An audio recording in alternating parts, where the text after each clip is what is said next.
بسم اللہ الرحمن الرحیم۔ السلام علیکم سامعین کرام، امیر المومنین حضرت علی رضی اللہ تعالیٰ عنہ کے عہد خلافت میں ایک نوجوان گھبرایا ہوا حضرت علی کے پاس آتا ہے اور یہ کہتا ہے کہ اے امیر المومنین، مجھ میں اور میری ماں میں فیصلہ فرما دیجیے۔ حضرت علی رضی اللہ تعالیٰ عنہ نے نوجوان سے پوچھا کہ اے نوجوان، کیا بات ہے، کیوں اتنا گھبرائے ہوئے ہو؟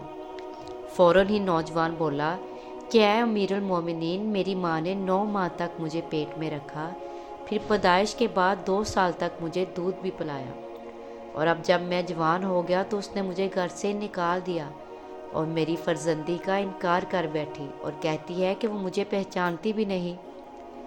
امیر المومنین حضرت علی رضی اللہ تعالیٰ عنہ نے اس گھبرائے ہوئے نوجوان سے پوچھا کہ تیری والدہ کہاں ہے؟ نوجوان کہنے لگا کہ فلاں قبیلہ کے فلاں مکان میں رہتی ہے۔ اب امیر المومنین حضرت علی رضی اللہ تعالیٰ نے حکم دیا کہ اس نوجوان کی ماں کو میرے پاس لایا جائے۔ آپ کے حکم کی تعمیل کی گئی اور فوراً ہی اس عورت کو اس کے 4 بھائیوں اور 40 مصنوعی گواہوں سمیت لایا گیا، جو اس بات کی قسم کھاتے تھے کہ یہ عورت اس نوجوان کو جانتی بھی نہیں، بلکہ یہ نوجوان جھوٹا اور ظالمانہ دعویٰ کر رہا ہے، اور اس نوجوان کا مطلب اس بات سے یہ ہے کہ وہ اس عورت کو اس قبیلے میں ذلیل کرے۔ حالانکہ اس عورت کا ابھی نکاح ہی نہیں ہوا، تو پھر یہ بچہ کہاں جنتی، بلکہ یہ تو ابھی تک پاک دامن ہے۔ اب امیر المومنین حضرت علی رضی اللہ تعالیٰ عنہ نے نوجوان سے پوچھا کہ اے نوجوان، تو کیا کہتا ہے؟ نوجوان رو کر کہنے لگا کہ اے امیر المومنین، خدا کی قسم یہ میری ماں ہے، اس نے مجھے جنا اور دودھ پلایا اور پھر گھر سے نکال دیا۔ اب حضرت علی رضی اللہ تعالیٰ عنہ نے عورت سے کہا کہ اے عورت، یہ لڑکا کیا کہتا ہے؟ عورت بولی کہ اے مومنوں کے سردار، مجھے خدا کی قسم نہ میں اسے پہچانتی ہوں اور نہ یہ جانتی ہوں کہ یہ کن لوگوں میں سے ہے، یہ مجھے خام خواہ ذلیل کرنا چاہتا ہے۔ میں ایک قریشی لڑکی ہوں اور ابھی تک کنواری ہوں۔ حضرت علی رضی اللہ تعالیٰ عنہ نے پوچھا کہ اے عورت، کیا اس معاملے میں تیرے پاس کوئی گواہ ہے؟ عورت نے کہا جی ہاں، یہ ہیں۔ اس کے بعد فوراً 40 گواہ قسم کھانے والے آگے بڑھے، جنہوں نے قسمیں کھا کر عورت کے حق میں گواہی دی اور نوجوان کو جھوٹا بتلایا۔ امیر المومنین حضرت علی رضی اللہ تعالیٰ عنہ نے کہا کہ اچھا، تو آج میں تمہارے درمیان ایسا فیصلہ نافذ کروں گا جس کو مالک عرش پسند فرمائے گا۔ حضرت علی رضی اللہ تعالیٰ عنہ نے عورت سے مخاطب ہوتے ہوئے پوچھا اے عورت، تیرا کوئی ولی ہے؟ عورت بولی کیوں نہیں، یہ میرے بھائی ہیں۔ اب امیر المومنین حضرت علی رضی اللہ تعالیٰ عنہ اس عورت کے بھائیوں سے مخاطب ہو کر بولے کہ کیا میرا حکم تمہارے لیے اور تمہاری بہن کے لیے قابل قبول ہوگا؟ چاروں بھائی یک زبان ہو کر بولے ہاں ہاں، کیوں نہیں امیر المومنین، جو فرمائے ہمیں منظور ہے۔ اب حضرت علی رضی اللہ تعالیٰ عنہ نے کہا کہ میں خدا کو اور حاضرین کو گواہ کرتا ہوں کہ میں نے بلا شک اس عورت کو اس نوجوان کے ساتھ بیاہ دیا۔ 400 نقد درہموں کے مہر پر اپنے مال سے میرے پاس 400 درہم لاؤ۔ کنبر نے فوراً تعمیل کی اور ان درہموں کو نوجوان کے ہاتھ میں رکھ دیا۔ اب حضرت علی رضی اللہ تعالیٰ عنہ نے کہا کہ اے نوجوان، ان درہموں کو اپنی عورت کی گود میں ڈال دے اور جا اب میرے پاس اس حالت میں آنا کہ تجھ میں نہانے کا اثر ہو، یعنی بعد مباشرت و غسل کے میرے پاس حاضر ہونا۔ نوجوان یہ ارشاد سن کر اٹھا اور درہم عورت کی گود میں ڈال دیے۔ اب عورت چلا کر بولی کہ اے امیر المومنین، جہنم جہنم، کیا آپ یہ چاہتے ہیں کہ آپ مجھے میرے فرزند سے بیاہ دیں؟ باخدا یہ میرا فرزند ہے، میرے بھائیوں نے ایک کمینے آدمی سے میرا عقد کر دیا تھا، جس میں سے میں نے یہ فرزند جنا۔ پھر جب یہ بالغ ہوا تو بھائیوں نے مجھے یہ حکم دیا کہ میں اس کی فرزندی سے انکار کر دوں اور اسے گھر سے نکال دوں۔ باخدا یہ میرا لخت جگر ہے۔ حضرت علی رضی اللہ تعالیٰ عنہ نے یہیں پر یہ معاملہ ختم کیا اور کہا اچھا جاؤ، اپنے فرزند کو گھر لے جاؤ۔ حاضرین، یہ حقیقت ہے کہ 2 لوگوں کے درمیان تنازعات اور مقدمات کا درست فیصلہ کرنا اور اصل واقعے کی تہہ تک پہنچنا کوئی معمولی کام نہیں۔ اس غیر معمولی کام کے لیے غیر معمولی صلاحیتوں کی ضرورت ہوتی ہے۔ اس وسم میں صحابہ کرام کی پوری جماعت میں کوئی بھی حضرت علی کا ہمعصر نہیں تھا، کیونکہ حضرت علی کرم اللہ وجہہ کو رسول اللہ صلی اللہ علیہ وسلم کے دامن دولت سے وابستگی کے باعث فضل و کمال اور تحصیل علم کی فطری صلاحیت کا ذوق عطا ہوا تھا۔ حضرت علی رضی اللہ عنہ نے بڑے بڑے الجھے فیصلے بہت ہی آسانی سے حل فرمائے۔ ایک دفعہ ایک عورت روتی ہوئی آئی، حضرت علی کے پاس آئی اور کہنے لگی، میرے خاوند نے میری اجازت کے بغیر ہی میری باندی سے تعلق قائم کر لیا ہے۔ حضرت علی نے اس کے خاوند سے کہا، تم کیا کہتے ہو؟ اس عورت نے کہا، میں نے اس کی اجازت سے ہی اس کے ساتھ تعلق قائم کیا ہے۔ حضرت علی نے اس عورت کی طرف دیکھا اور اس کو متنبہ کرتے ہوئے فرمایا، اگر تو سچی ہے تو میں اس کو سنسار کروں گا، اور اگر تو جھوٹی ہے تو میں تجھے تہمت کی سزا میں 80 کوڑے لگاؤں گا۔ اتنے میں نماز کا وقت ہو گیا۔ حضرت علی رضی اللہ عنہ اس عورت کو چھوڑ کر نماز پڑھنے لگے۔ عورت نے سوچا اسے اپنے خاوند کو سنسار کیا جانا یا اس کو کوڑے لگنا تکلیف دہ محسوس ہوا، چنانچہ وہ بھاگ گئی۔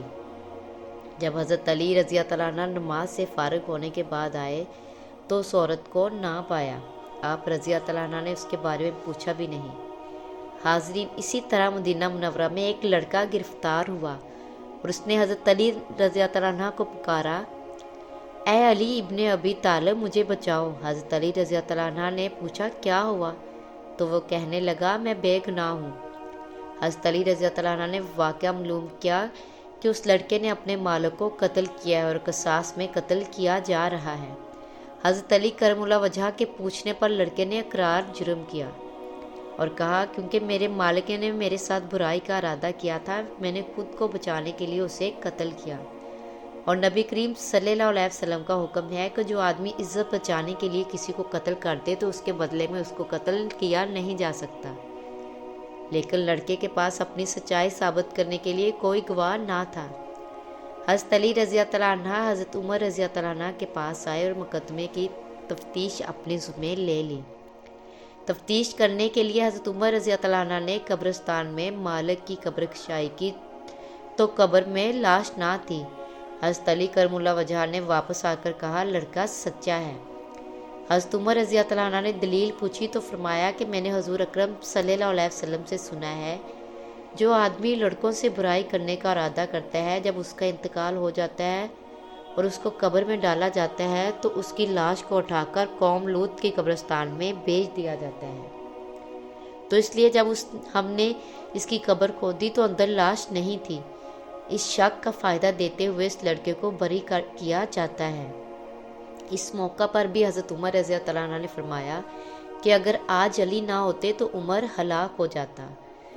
حاضرین اکرام، رسول اللہ صلی اللہ علیہ وسلم نے حضرت علی کو بہت سے مواقع پر قاضی کی خدمت پر مأمور فرمایا، بلکہ ایک دن حضرت علی نے مدینہ کی گلیوں میں چلے جا رہے تھے کہ آپ رضی اللہ عنہ نے دیکھا کچھ لوگ غیظ و غضب کی حالت میں ایک عورت کو گھسیٹتے ہوئے جا رہے ہیں۔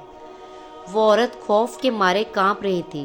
حضرت علی نے پکار کر کہا، تم اس عورت کو کیوں گھسیٹ رہے ہو؟ لوگوں نے بتایا کہ اس عورت نے بدکاری کی ہے، اس لیے امیر المومنین حضرت عمر رضی اللہ عنہ نے اس عورت کو سنسار کرنے کا حکم دیا ہے۔ حضرت علی رضی اللہ عنہ نے اس عورت کو ان کے ہاتھوں سے چھینا اور ان لوگوں کو خوب سرزنش فرمائی۔ چنانچہ وہ لوگ حضرت عمر کے پاس گئے اور حضرت علی کے بارے میں بتایا کہ انہوں نے ان کے ساتھ ایسا سلوک کیا ہے۔ حضرت عمر رضی اللہ عنہ فرمانے لگے، حضرت علی نے ضرور کسی بات کے معلوم ہونے پر ایسا کیا ہوگا، جاؤ ان کو میرے پاس بھیجو۔ حضرت علی غصے کی حالت میں آئے۔ حضرت عمر نے ان سے پوچھا، آپ نے ان لوگوں کو کیوں واپس کر دیا؟ ان کو اس بدکار عورت پر حد قائم کرنے سے کیوں منع کیا؟ حضرت علی نے کہا، اے امیر المومنین، کیا آپ نے رسول کریم کا یہ ارشاد نہیں سنا کہ آپ نے فرمایا 3 طرح کے لوگوں سے قلم اٹھا لیا گیا ہے، یعنی وہ بے قصور ہے، ایک سونے والا آدمی جہاں تک کہ وہ بیدار ہو جائے، دوسرا نابالغ جب تک کہ وہ بالغ نہ ہو جائے، اور تیسرا گناہ میں مبتلا آدمی جب تک باہوش نہ ہو۔ حضرت عمر رضی اللہ عنہ نے فرمایا کہ ہاں، میں نے یہ ارشاد آپ صلی اللہ علیہ وسلم سے سنا ہے۔ پھر حضرت علی نے تبسم فرمایا اور کہا کہ اے امیر المومنین، اس عورت کو کبھی دیوانے پن کا دورہ پڑتا ہے؟ ہو سکتا ہے کہ وہ اس آدمی کے پاس اس حالت میں آیا کہ اسے دیوانے پن کا دورہ پڑا ہو۔ یہ سن کر حضرت عمر نے اس عورت کو رہا کر دیا۔ یاد رہے کہ حضرت علی نے خلفائے راشدین کے دور میں بھی مسلسل قاضی اور جج کے فرائض سر انجام دیے۔ آپ سب سے اچھے قاضی تھے اور بطور قاضی آپ کے فیصلے اور فراست و بصیرت حیران کن تھی۔ جب حضرت علی کرم اللہ وجہ پر ملعون ابن ملجم نے حملہ کیا اور آپ کو زخمی کر دیا، اس وقت جب آپ موت و حیات کی کشمکش میں تھے، ابن ملجم گرفتار کیا جا چکا تھا، آپ نے اس حال میں بھی اپنے صاحبزادے حضرت حسن کو تلقین کی کہ ابھی اسے کچھ نہ کہا جائے، نہ کوئی اذیت دی جائے، اس لیے کہ میں ابھی زندہ ہوں۔ اگر زندہ رہا تو یہ فیصلہ میں خود کروں گا کہ اسے معاف کرنا ہے یا سزا دینی ہے، لیکن اگر ان زخموں سے نہ شہید ہو گیا تو پھر تمہیں اس سے قصاص لینے کا حق حاصل ہوگا۔ اس طرح اس حالت میں بھی جناب علی نے قانون اور عدل کی ایسی مثال پیش کی جس کی نظیر نہیں ملتی۔ حاضرین اکرام، حضرت علی رضی اللہ عنہ 4 برس 8 ماہ 9 دن تک مسند خلافت کو سرفراز فرماتے رہے۔ 17 رمضان 40 ہجری کو عبد الرحمن بن ملجم مرادی خارجی مردود نے نماز فجر کو جاتے ہوئے آپ کی مقدس پیشانی اور نورانی چہرے پر ایسی تلوار ماری جس سے آپ شدید طور پر زخمی ہو گئے اور 2 دن زندہ رہ کر جام شہادت سے سیراب ہو گئے۔ بعض کتابوں میں یہ بھی لکھا ہے کہ 19 رمضان جمعہ کی رات آپ زخمی ہوئے اور 21 رمضان آپ کی شہادت ہوئی۔